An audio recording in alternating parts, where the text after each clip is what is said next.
Muy buenas noches, buenos días o buenas tardes, depende de donde nos escuche y a la hora que nos escuche este programa, pero ya es un programa donde hemos establecido tener una plática acerca de los temas de migración, medio ambiente o paz, con la idea de ir estructurando unas redes que unifiquen a personas interesadas en trabajar en estos temas y en lograr integrar dignamente a las personas en migración.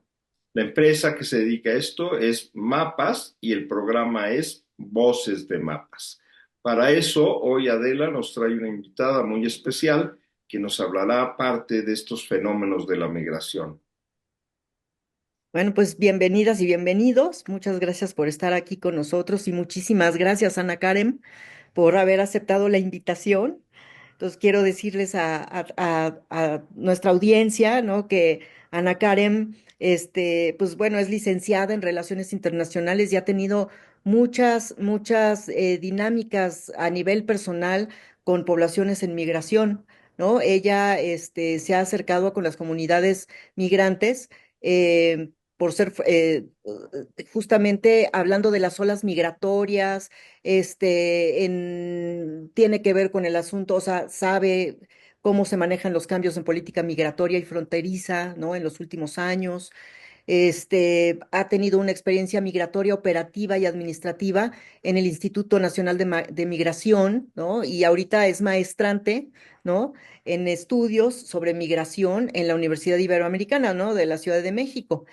Y justamente el otro día, Ana Karen y yo platicábamos de su tesis, que me parece súper interesante el tema que está planteando, y es súper humano, humanista, invita justamente a la construcción de paz desde mi punto de vista, porque es un tema que no es como muy explorable, ¿no?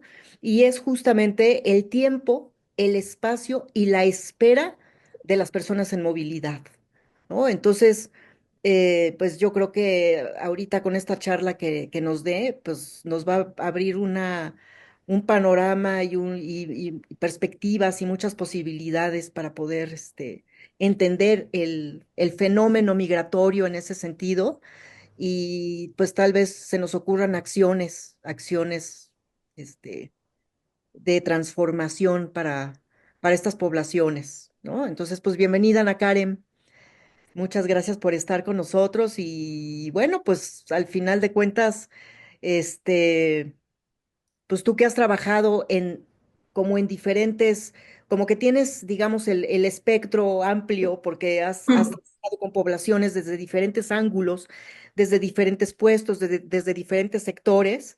Pues, ¿qué nos puedes decir? ¿Tú cómo ves la problemática actual? Primero, vamos a, digamos, como a partir de este contexto, ¿no? Toda esta problemática que tenemos con el asunto migratorio desde hace mucho, pero también concretamente ahora con las deportaciones que estamos teniendo por un lado y por otro, pues bueno, qué se esperan esas poblaciones en cuanto a sus espacios, a sus tiempos, ¿no? Y a sus esperas para saber qué es lo que va a pasar con ellas.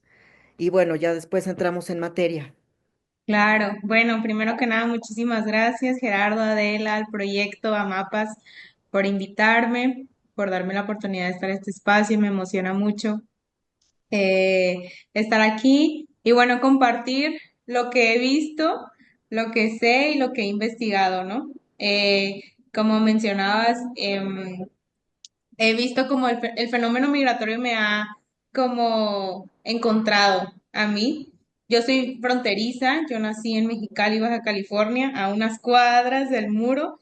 Entonces, nacer ahí, estudiar ahí, me acuerdo que cuando yo estaba en la licenciatura fue que yo escuché por primera vez una oleada de migrantes, que fue la comunidad haitiana, que llegó como por allá por el 2016, 17. Entonces, sí, desde entonces yo he estado como muy involucrada en esto, y ahorita profesionalmente pues a través de la maestría, ¿no? Eh, y bueno, empezamos fuertes con la pregunta del panorama actual con las deportaciones. Híjole, em, em, pues el discurso de Trump ya. era muy evidente como la línea que iba a llevar, ¿no? Todo siempre un discurso antimigrante, racista, xenófobo, misógino. Entonces, sí, pues ahorita como desde la academia, no nos sorprendemos, pero nos abocamos. Em, Nos abocamos porque, pues, obviamente atentando contra todos los derechos humanos, porque pues, son personas que ya estaban integradas. No son personas que habían llegado apenas, eran personas que tenían generaciones en Estados Unidos establecidas. Entonces, em, como devolverlos de manera forzada, sí, una vulnerabilidad, perdón, una vulnerabilidad tremenda, ¿no?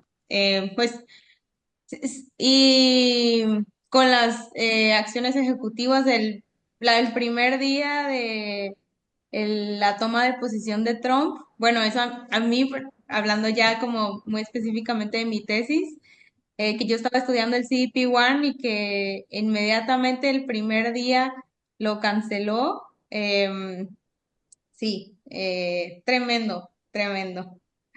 Este, y pues bueno, ya como para contarles bien lo que estoy investigando, em, yo los primeros 2 semestres de la maestría llevaba Pues ya no. Entonces el asunto es el atrapamiento, ¿no? sí, el atrapamiento,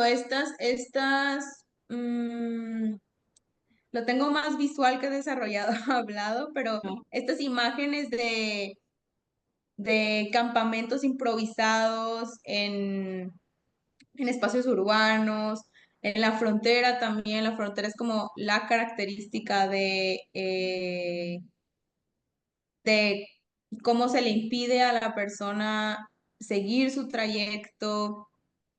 Entonces, sí, ahorita que mencionaba biopolítica, esto se ha relacionado mucho con la administración de los procesos biológicos, em, como por medio de la biometría, por medio de la vigilancia, ahorita con el CDP-1 y con las redes sociales, que ahorita pues son un medio tanto de expresión como de comunicación, como de guía para las personas migrantes. También está la política infiltrada en ello. Entonces, sí, como esto por un lado del, del espacio y pues la espera prolongada como por la noción de tiempo, em, en, en que la espera y la esperanza y está como, eh, sí, como em, waiting, hoping y todas estas nociones que las tienen más desarrolladas en la lengua anglo que en el español, porque espera y esperar y espera, a veces no se puede diferenciar. Em, eh, sí, por el lado del tiempo, de las esperas prolongadas y cómo se dilatan los procesos en la migración y en la movilidad humana. Ujú. Ok. Tú Oye, tienes. Ajá. ¿qué has observado en la esperanza de estas personas? Ellas, ¿cómo se sienten? Esto es muy interesante porque es como lo que reconfiguró mi tema de investigación después de que se cerró el CBP-1. Entonces yo regresé a campo para ver justamente eso. Eh, si la esperanza estaba en una cita, cuando se cierra la posibilidad de conseguir una cita definitivamente, ¿en qué está la esperanza ahora? Y, y eso también habla sobre las decisiones que se toman en el tiempo de la espera. y cómo la desesperación, la incertidumbre impulsan a las personas a buscar otras alternativas. Yo tengo en mi trabajo de campo algunos testimonios de personas que al mismo tiempo que estaban esperando la cita, estaban buscando otras alternativas y empleando otras acciones para poder cruzar, por un lado. Y por otro,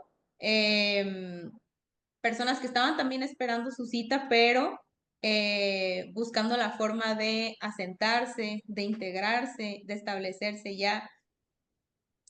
Obviamente de sentimientos siempre está la incertidumbre, la, la desesperanza, la ya me cansé, ya no sé qué hacer. Y eso también tiene impacto si la persona está acompañada o no, si va sola o no. En mi caso, que eran mujeres, muchas mujeres con niños, niñas o adolescentes, llevaban también la presión de la espera de la otra persona, ¿no? La otra persona, el niño, niña o adolescente preguntando por qué no nos vamos, cuánto tiempo más vamos a estar aquí, eh, qué vamos a hacer. Entonces sí, es un momento muy complejo en el proyecto migratorio, en el tránsito migratorio emocionalmente, eh, también en recurso económico también, en el espacio en el que yo estaba haciendo mi trabajo de campo, que era un albergue del DIF, pues a ellas, a las personas que estaban alojadas ahí les proveían todo. Tenían comida, tenían techo, recibían donaciones, em, pero algo que también yo resalto mucho en mi trabajo es que por lo mismo es un periodo limitado el que ellas tienen. Eh, creo que depende mucho del albergue, pero en el que yo estaba no dejaban a las personas estar más de 3 meses.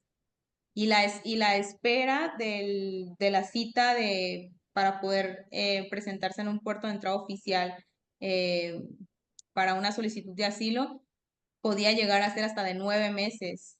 O sea, chocaba con el Entonces, tiempo. totalmente. Entonces, eran presiones temporales por todos lados. Eh, entonces, ahí entra la parte de la negociación con los actores, en este caso con los encargados del albergue no tengo, o sea, no tengo otra ayuda más que esta, ¿no? Esta es mi única, em, sí, sobre todo porque es importante mencionar también que aparte de ser migración internacional, también era migración interna. Eso también, que a veces dejamos por un lado que México es un país con un desplazamiento interno forzado importante y que a veces no se habla de o se deja como por un lado, ¿no? Pero muchos de mis testimonios eran personas mexicanas eh, que obviamente por cuestiones de violencia generalizada e inseguridad ya no podían estar en sus localidades. A veces también hasta incomunicadas con las personas en sus lugares de origen. Entonces, sí, es muy complejo, como mencionabas, Gerardo, hablar de qué sienten, qué piensan, porque sí, es una batalla que se pelea a diario. Oye, y por ejemplo, esto que me llama la atención, porque pues como que entiendo que toda esta dinámica de migración, digamos, toda esta experiencia que van teniendo las personas, pues también es una realidad de pérdidas, ¿no? Pérdida de su país, pérdida a veces de personas, pérdida de la salud, violencia por todos lados, en fin. ¿Tú cómo consideras o si observas que en medio de toda esta, digamos, como premura de tiempo y el rollo de la espera y los espacios que son limitados, etcétera, cómo sacan fuerza las personas? O sea, ¿de dónde? ¿Cómo es que observas tú también la conformación de la fuerza que sacan desde dentro para poder sobrevivir, para poder negociar, para poder llegar hacia otro lugar. ¿Tú las consideras que sacan esa fuerza, que tienen que Sí, hacerlo, o qué es lo que impulsa que saquen esa fuerza? sí, totalmente. Hay mucha fuerza y hay mucha esperanza en el destino, en lo que ya las personas establecieron como la meta. Em, a veces era por parte de ellas, yo veía que era muy difícil como verbalizarlo, pero yo les preguntaba como la esperanza dónde está, sí, como queriendo indagar en esas subjetividades, ¿no? En esas emocionalidades. em, y las personas decían llegar, o sea, llegar, trabajar y empezar de nuevo. Ahí estaba la esperanza, ahí estaba como la fuerza, eso por un lado. Y por otro, hay mucho de un proceso de evolución, de reinvención en los procesos migratorios. Ujú. Eso es algo que está súper estudiado, es muy interesante. Y yo lo vi en un testimonio que yo pude, en una historia que yo pude escuchar, eh, en cómo la persona se veía a sí misma reinventada, aun cuando se cerró el programa y ya el CBP-1 ya no iba a ser la forma de cruzar. em, la persona decía, es que yo ya no soy la misma de antes, entonces yo tengo que buscar qué voy a hacer, o sea, no era una cuestión de, de irse para abajo, sino al contrario, como yo ya no soy la misma persona que llegó aquí, em, yo tengo que buscar la manera de salir adelante. Ya sea y después como el, como mi línea era indagar qué pasaba entonces con el proyecto migratorio. Ajá. Em, cambiaste de plan, cambiaste de destino, eh, y en muchas ocasiones el destino era el mismo, pero los recursos como personales, emocionales, ya eran otros, completamente diferentes, sí. Oye, ¿y tú observabas rencor o era más bien como una fortaleza interna? No, rencor no, porque como yo entrevisté antes del 20 de enero y después, Ajá. del cierre y de que Trump asumiera el cargo, ellas ya sabían que eso iba a pasar. Em, las posibilidades eran muy altas. Ellas decían, pues él lo dijo y lo cumplió, y él puede hacer eso. Él está en su derecho de hacer eso. Entonces, no era rencor, sino era, bueno, ya no nos dejó por esta forma, ahora hay que buscar otra. Pues al final de cuentas, lo que aprenden también, o sea, las personas que atraviesan estas circunstancias es justamente, pues, a resolver los conflictos, ¿no? O sea, a levantarse desde esa vulnerabilidad y resolver conflictos, ¿no? Claro, y es esta parte de la resiliencia, por un lado, Ujú. como el afrontar la fortaleza de seguir adelante, pero también esto es ya más como en mi trabajo es la autonomía de poder decidir qué hacer ahora, eh, en qué tantas condiciones, qué tanto capital hay para eh, tomar decisiones de qué vas a hacer ahora, ¿no? Ujú. Oye, ¿qué tanto apoyo psicológico reciben ahí? Sí hay, eh, repito, dependiendo también el lugar, el espacio en el que estén, pero los albergues tienen su trabajador social y su, como, su encargado del área psicológica, psicoemocional. Los niños, niñas y adolescentes también lo llevan. Entonces, y de hecho, esa es como la de las primeras necesidades que los encargados del albergue en el que estuve detectan, es atender primeros auxilios psicológicos. Claro. Que obviamente es un juego emocional tremendo y como bien dices, lo sorprendente es la capacidad de resiliencia que tienen, porque ya cuando una persona te dice, ya me he reinventado, cuando yo tengo que ser alguien más, yo tengo que buscar algo, pues ya está del otro lado. Pero antes de llegar a ese momento, pues es todo un tormento. Primero nos hacía mención Adela de todas las pérdidas que han sufrido, todo lo que ya han padecido de duelos, y luego venía una esperanza, tenían un camino por hacer, y ese camino primero quedó en incertidumbre, que es yo creo el momento más crítico, porque está peor la incertidumbre que ya saber que no, y cuando ya saben que no, cuando ya no hay la esperanza más, y se logran reinventar, ese es el momento fabuloso. Y esto que nos mencionas, qué bueno que lo escucha nuestro auditorio, porque se está dando cuenta de todas las batallas emocionales que tienen que vivir las personas en esos lugares, las condiciones en las que están, y donde preguntaba Adela, ¿y no tienen resentimiento? Probablemente más que eso, están lastimadas, están dolidas, tienen mucho que han sufrido, pero necesitamos, y es donde tenemos que pensar en momentos creativos, herramientas de contenimiento a eso que ellos tienen.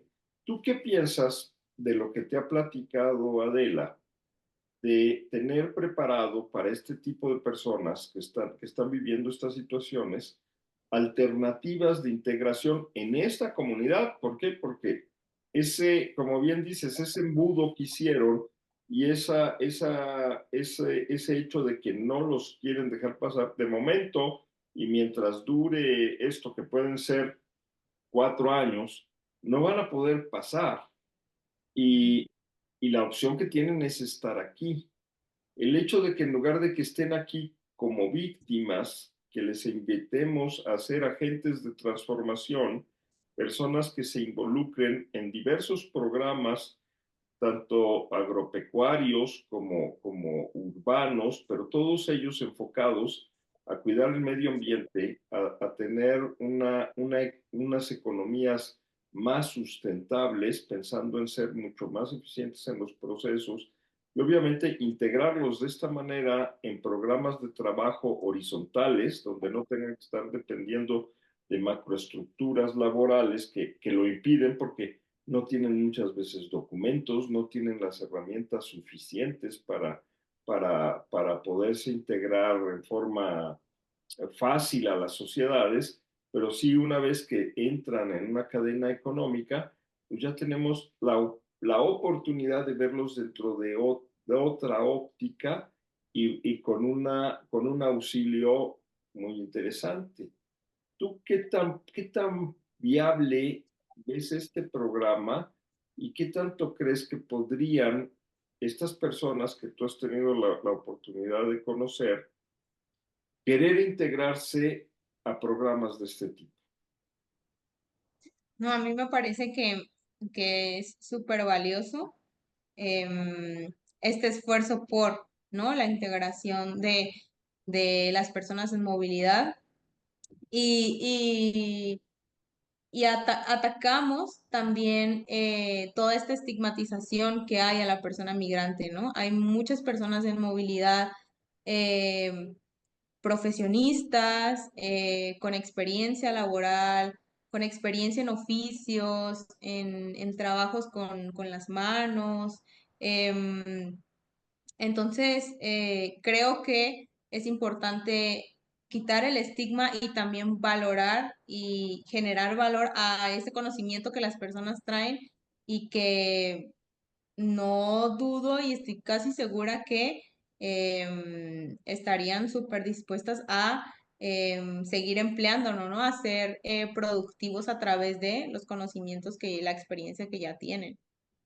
No, y Claro, quitar también el estigma de pensar, porque también vivimos en una población que la mayoría piensa que personas que emigran de sus países es porque están buscando mejores oportunidades económicas y hay muchas personas que huyen por las violencias o también tienen que salir por cuestiones climáticas. O sea, hay N mil razones por las cuales salen, ¿no? Entonces, en ese sentido, pues es como considerar que, que, que no, vaya, no se ubican, no se encajonan las personas en migración nada más porque quieran vivir el sueño americano y ese tipo de cosas, sino que pues, Claro, la mayoría de las veces huyen por otros motivos, ¿no? Y que además, pues en ese sentido están realmente, pues dejando toda una vida atrás y tienen que reinventarse, como dices tú, ¿no? Y que son personas con muchísimas capacidades y muchos conocimientos claro, en todos sentidos, ¿no? totalmente, sí. De sus realidades, ¿no? Entonces, pues tú cómo ves también en ese sentido ahora con la deportación, pues cómo ves o cómo te imaginas que podría recargarse, digamos, como todo el aspecto migratorio en esos espacios, en esos tiempos de espera, en todo esto? ¿Tú crees que vivamos una crisis importante en ese sentido o que también haya posibilidades de crear como dinámicas transformadoras que puedan apoyar pues todo esto, ¿no? Porque de pronto pues viene toda una ola de personas. Sí, sí, ahorita que lo dices, pienso en cómo también se pueden transformar los espacios, los tiempos y las nociones de la espera, porque uno ve la espera de, sí, la espera y la inmovilidad de sur a norte, pero con el regreso, a lo mejor estos espacios se van a transformar, pero de una manera inversa, ¿no? Exacto. Que sería muy, ¿Retornados? ¿perdón? ¿Todavía no has recibido retornados o ya? Sí, Tijuana ya recibió una cantidad importante de retornados. Yo personalmente no trabajo con personas retornadas, pero sí, tengo entendido que esas deportaciones ya se llevaron a cabo, sí. Cuando toque ese efecto vas a ver también otras patologías, Sí. porque son personas que ya tenían un estatus, ya tenían un rol de vida allá, que no era maravilloso, ¿eh? Porque no creas que de veras se la pasan a todo dar del otro lado. Es a veces mucho más terrible y las condiciones de vida que tienen no son nada alentadoras, pero ya estaban con ese trabajo. Y entonces cuando lo retornan, porque esto también pasó por ahí de 2012, y me tocó atender a muchos de esos retornados, ayudándoles a generarse formas de ganarse la vida. Y si bien no es que estén violentos, no es que estén agresivos contra los demás, pero sí están muy lastimados, sí están muy dolidos, sí fue algo grave ese retorno y además fue de mucha desilusión y sobre todo de repente son muy criminalizados, ¿no? Vienen con esa etiqueta de esta gente es peligrosa, esta gente es mala.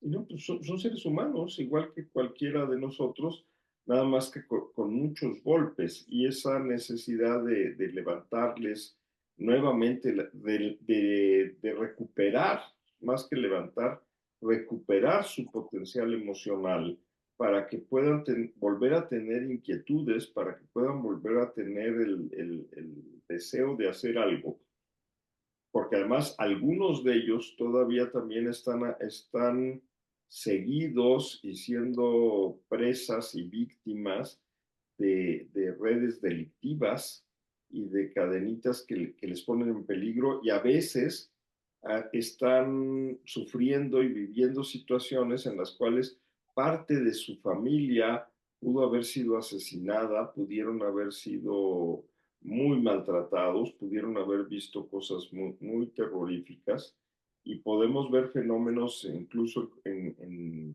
niños muy jóvenes con resentimientos tales que su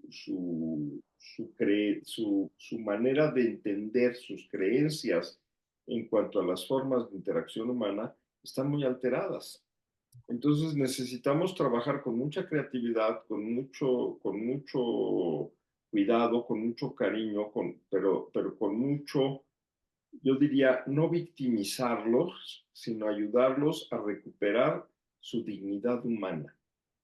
Y Claro. entonces este es el trabajo que Mapas se ha encomendado a hacerlo y lo estamos haciendo y queriendo fincar como una empresa por una razón muy importante. En lugar de que yo siga dentro de la misma cadena de pobrecitos migrantes, y fíjate, qué término tan deprimente, ¿no? Como minimizándolos, como si no fueran un humano igual que yo, como si no fueran una persona con la misma dignidad que yo, y a veces con estudios que podrían ser más elevados que los míos, porque hay gentes con maestrías, hay gentes con incluso con niveles doctorales que pudieron estar involucrados en estos procesos y que están viviendo estas cadenas. Y por supuesto, es muy importante que les podamos dar alternativas semejantes a las capacidades que tienen, pero muchas veces ni siquiera los conocemos o los tenemos ubicados en estatus diferentes porque pudieron haber partido de una carrera profesional en su país de origen, pero cuando llegaron y se establecieron en los Estados Unidos, pues tomaron un puesto menor, porque terriblemente el sueldo de un gerente en los países latinoamericanos es menor que el sueldo de un jornalero en los Estados Unidos. Entonces, muchas veces tomaron aquellos puestos por la necesidad económica y por la manera de poder estar refaccionando a sus familias y generando esos recursos, pero en un desdoblamiento de sus creencias, de lo que yo soy y lo que yo tengo que hacer. En esto no nada más en las cuestiones laborales, también en la cuestión de cómo se integran las familias, cómo se hacen los nuevos enlaces para protegerse, cómo se ayudan en todo esto y qué interesante es que las personas que como tú hacen sus estudios, sus trabajos en ello, en esas dimensiones y seguramente eso que tú vayas escribiendo y que vayas reportando nos darán muchas herramientas para que podamos efectivamente buscar la mejor integración de las personas, pero no como si ellos fueran un objeto movible, ¿no? Como dices, si es que decidieron que la migración tiene que ser para acá y se tienen que mover así y tienen que tomar estas decisiones, como si fueran una masa moldeable. Tristemente se ha manejado y lo más terrible es que del otro lado son seres humanos con sentimientos, emociones alteradas y que debemos, lo primero que tenemos que hacer es recuperarles ese potencial emocional, esa inteligencia emocional para que ellos puedan ser motores y pueden ser motores y agentes de transformación de muchas cosas, ¿no? Porque también nos puedes platicar tú cómo, Ahora, cómo es tan curioso que tenemos una frontera donde vemos una parte poco productiva que puede serlo, que no tiene una diferencia importante para no ser tan productiva más que la estigmatización que le hemos hecho, más que las limitaciones que le hemos puesto. Y precisamente en Tijuana, en Ensenada, en todas estas regiones, podemos hacer potenciales productivos muy grandes, muy interesantes Sí. y hacerlos muy florecientes, pero siempre y cuando le recuperemos a estas personas que no sientan importante el lograr cruzar la frontera, ¿no? Que como dices, a veces esa frontera no es más que un muro que se hizo ahí, un fierro horrible que los está dividiendo, pero que no hay el paraíso de un lado y el infierno del otro. nosotros podemos hacer de este lado un paraíso tal vez mejor, con la misma, con el mismo potencial económico, con el mismo potencial biológico, con el mismo potencial natural, pero siempre y cuando le demos a las personas una nueva dimensión, una nueva perspectiva de cómo verse.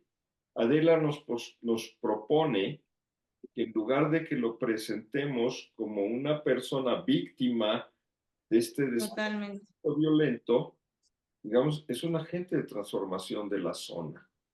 ¿Y tú qué tan factible ves ahí en Tijuana? Porque ahí está la población, ahí tenemos al grupo de personas. Integrarlos con grupos empresariales que no los acojan como alguien a quien le voy a dar una caridad, alguien a quien voy a contener por todo lo que podemos suponer, sino porque aquí hay alguien capaz de generar, de estructurar, de hacer, de desarrollar, de inventar posibilidades para que tengamos puntos de desarrollo muy interesantes. Así como pensamos en focos de población, imagínate que el foco de población que se está pensando es un foco de población que puede generar y trabajar de manera tal que se haga una comunidad productiva, que en lugar de que sean los desiertos que tenemos ahí, los convirtamos en zonas fértiles porque podemos mejorar el ciclo del agua, podemos mejorar el ciclo del carbono, el ciclo del nitrógeno, podemos hacer que la ecología efectivamente funcione de una mejor manera, como ya hemos aprendido, para que las personas puedan establecer nuevos puntos de desarrollo en esas comunidades que hay muchas y que podrían ser nuevos puntos de desarrollo. ¿Qué tan factible lo ves? Y bueno, un poco para que complementar la pregunta de Gerardo, Ujú. también en cuanto a la inclusión en ese sentido, ¿no? Y un poquito retomando esto de que las deportaciones de mexicanos, ¿no? Pueden justamente también desplazar a las personas que no son mexicanas y que buscan refugio aquí en México, ¿no? Es decir, si todavía las personas que han llegado a México, que buscan refugio, que buscan lugares establecidos, servicios de salud, servicios de X, ¿no? De escolaridad, empleos y vivienda, por ejemplo, que son los servicios que a los que pues, cada vez les faltan más. ¿Qué pasará? O sea, vale la pena también reflexionar qué pasará ahora con las deportaciones, con todas estas poblaciones de refugiados que son extranjeros, que no son mexicanos, ¿no? Eso por un lado, y por otro lado, bueno, pues todo esto que te plantea Gerardo como medios y posibilidades de integración, ¿no? De todas las poblaciones. Claro. Sí, hablando de las personas refugiadas no mexicanas y los deportados mexicanos, son interseccionalidades una sobre otra, ¿no? Obviamente. Em, pero creo que también hay un trabajo por hacer ahí y es eh, trabajar en esa visión de el otro, en esa noción de rivalidad que hay entre yo soy el mexicano y tú eres el no mexicano. O sea, como decía Gerardo, hay oportunidad para todos el espacio sea productivo, ¿no? Em, y en ese sentido, yo creo que en la frontera no es que el trabajo esté hecho, pero hay trabajo em, como en la sociedad para la integración tanto de las personas migrantes y pues ahorita para las personas deportadas, como decía Gerardo, no es algo que acaba de suceder, las deportaciones ya había habido como oleadas de deportaciones. Y la frontera pues es consciente de eso, ¿no? Las sociedades fronterizas saben de eso. Y, y creo que como abonando un poco a esta lluvia de ideas de integración y de agentes de transformación, también es muy valioso, aparte de vincular, dar a la persona como herramientas para desarrollar su profesión. Les digo, hay muchas personas con oficios de carpintería, en construcción. Entonces, vincular, pero también como dar herramientas para, hablando no que sea como persona empresa, eh, que también en la franja fronteriza sabemos que la industria maquiladora es un actor muy importante en la empleabilidad de las personas, ¿no? Las personas migrantes y la sociedad fronteriza. Pero pero también me parecería importante como explorar el trabajo independiente, como, sí, que las personas puedan trabajar por su cuenta. Creo que eso también es muy valioso y a veces también las personas lo buscan. Darle la persona el propio valor al trabajo también que hacen. Ujú. Claro, porque mira, si tú te fijas un contratista, una persona que empezó a aprender los diferentes oficios y hace un trabajo como contratista en los Estados Unidos, puede ser un personaje económicamente bastante estable. Y aquí en México también podría serlo, pero lo que no hacemos es las suficientes unidades productivas donde él pudiera ejercerlo. Y entonces es un poquito volverle a dar la opción de desarrollo a la región, hacer que Tijuana crezca. Y entonces imagínate cuando tú haces, estoy haciendo que Tijuana crezca, pues estoy haciendo obviamente un potencial que aquí hay, pero que estoy recuperando la confianza en la población de apostar por su zona. Si yo quiero irme a un restaurante en Tijuana, tengo muy poquitas opciones, ¿no? Casi, casi me dicen, pues solo donde inventaron la ensalada César y ya. Oye, no, pues podríamos hacer muchos desarrollos de ese tipo, porque además, si tú dices, oye, yo te apuesto más por un vinito del Valle de Guadalupe que por el californiano que quieras, ¿no? Ujú. Pero obviamente, ¿qué tenemos que hacer? Generar la confianza, poner los ojos en el interés y decir, oye, aquí puede haber zonas productivas y no nada más maquiladoras, no nada más es que a veces parecen así como que puntos de trata de personas, porque tampoco les inyectan esa posibilidad de desarrollo, esa valía de la persona, esa inquietud, ese deseo de yo puedo aspirar a mucho más, pero te das cuenta que por encima también de la jaula que significa la frontera, está la jaula que le ponemos a la mente de no pensar, ¿y por qué no desarrollamos estos valles? Claro. ¿Por qué no hacemos una maravilla de este lado? No están más bonitas las montañas del otro, simplemente Ujú. están sembradas. Y entonces, ¿qué pasa si también hacemos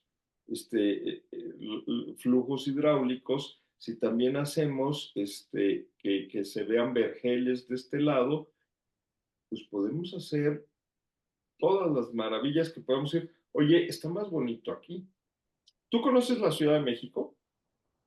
Tengo apenas año y medio viviendo aquí. Ujú. Pero un poquito de lo que ves por aquí, no es lo mismo estar en Ecatepec que estar en Interlomas. Claro. Si tú ves Interlomas, si tú ves Santa Fe, cualquier ciudad de los Estados Unidos podría envidiar esos lugares. Claro. Pero claro, si tú ves Ecatepec, pues no es envidiable. Pero, pero si comparo Ecatepec con las viviendas y los lugares donde tienen viviendo a muchos de los migrantes en los Estados Unidos, mil veces Ecatepec. ¿Me explico? Sí, es Sí, muy relativo. sí podemos ser mejores en mucho y con otra, sin que acá te considere diferente. sin que acá te considere un distinto. Eso y aprovechando justamente los espacios, ¿no? O sea, Exacto, sí. es decir, bueno, a ver, traslademos los espacios de hacinamiento, los espacios de atrapamiento, más bien, como dices, los espacios, ¿no? De espera, todo esto. Es decir, bueno, a ver, aprovechemos el talento humano para poder aprovechar otros espacios que requieren de personas que puedan hacer beneficios por el medio ambiente en ese sentido, ¿no? Entonces, ahí también ya hay otro espacio, se puede también justamente reducir el tiempo de hacer las cosas, porque estás empleando a muchas personas que tienen muchas capacidades, que pueden ser súper productivas y proactivas, ¿no? Por el medio ambiente en ese sentido. Y pues yo siento que es la mira que se tiene que poner ahí, ¿no? No, Claro, porque estamos en un sistema en el que nada más nos fijamos en el problema y nos clavamos en eso y dices, bueno, a ver, es que también aquí está la solución, justamente aquí está la solución y es lo que se tiene que aprender a ver, ¿no?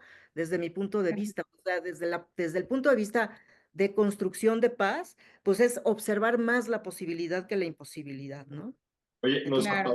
nos apasiona el tema y nos metemos en él, pero el tiempo el tiempo, ahora sí que el tiempo, ha corrido bastante. Sí, nos Este, ganó. y creo que queda esto la apertura para otros momentos, para seguir platicándolo, pero sobre todo queda sembrada la semilla. Me encanta ver a personas jovencitas como tú echándole ganas y haciendo y pensando en cómo hacerlo mejor, en cómo entenderlo mejor, en cómo procesar mejor las cosas para poder dar soluciones más integrales, más bien pensadas, más humanas, más considerando al ser que está ahí, más haciendo que esto se convierta en una realidad que puede ser bonita, no tiene por qué ser fea. No tenemos por qué llevarnos por las corrientes de la perversión y de todas estas maquinaciones que precisamente los perversos quieren sembrar y quieren desarrollar y quieren quitar todo tipo de esperanza para precisamente manipular y utilizar a la gente para fines no bonitos, no bellos. Pero lo bueno es que existen otras personas como tú que sí lo quieren hacer diferente y que quieren buscar más. Quiero que bueno, sepas que en Mapas tienes un lugar, un espacio y Mm, que todo lo que se te ocurra y quieras desarrollar para ir buscando mejores alternativas a todos estos espacios que has ido conociendo y que aunque se cierren las puertas de programas para mover a alguien, empezar a propagar que con ese programa que se cerró, podemos abrir en mil espacios más. en mapas vamos a necesitar muchos investigadores, pero así como con este perfil, digamos, ¿no? Oye, perfecto. Ana, muchísimas gracias. Y bueno, pues ya nos enteraremos en una segunda oportunidad de cómo va tu tesis, porque yo ya Claro, se me hace un tema interesantísimo que tiene muchas posibilidades y es un núcleo o sea, son temas nucleares de los cuales se desprenden muchos otros temas, ¿no? Entonces, claro. pues muchas gracias. No, pues muchas gracias a ustedes, muchas felicidades por este proyecto, les deseo mucho éxito, gracias por la invitación. Me encanta ahorita ya con la conversación puedo entender un poquito más este concepto de agente de transformación y me está encantando. Yo también quedo muy atenta a lo que va a suceder con Mapas en un futuro y claro que sí, ya que tenga conclusiones más concretas, podemos volver a platicar y se las comparto. Buenísimo, nosotros felices. Y bueno, pues Perfecto. también Pero estamos además, fíjate, es bueno que tú sepas que a muchas de las personas con las que estás conviviendo y que estás viviendo, tienes la opción de decirles, sí hay esperanza, sí hay otros espacios, ¿sí? Y sí hay paraísos también aquí mismo. en donde estamos. Pues sí, Claro, hay que ser esos agentes. exacto. Y bueno, pues invitamos a todas las personas que nos hayan visto en este programa, que puedan compartirlo con las personas que les interese o que piensen que les puede interesar este programa y que le pongan me gusta para que podamos llegar cada vez a más personas, Que le ¿no? pongan me gusta, que le pongan comentarios, que le pongan participaciones, que le pongan propuestas. Exacto, Lo único que no se vale que le pongan es desesperanza. Así exactamente, es. propuestas, ¿no? Y bienvenidas las personas que también quieran participar en este programa con propuestas significativas. Pues muchísimas gracias y pues hasta la próxima, Ana, A Gerardo. ustedes. Un gran abrazo, Ana, y muchas gracias. Gracias. Igualmente, un gusto. Bye bye. Bye.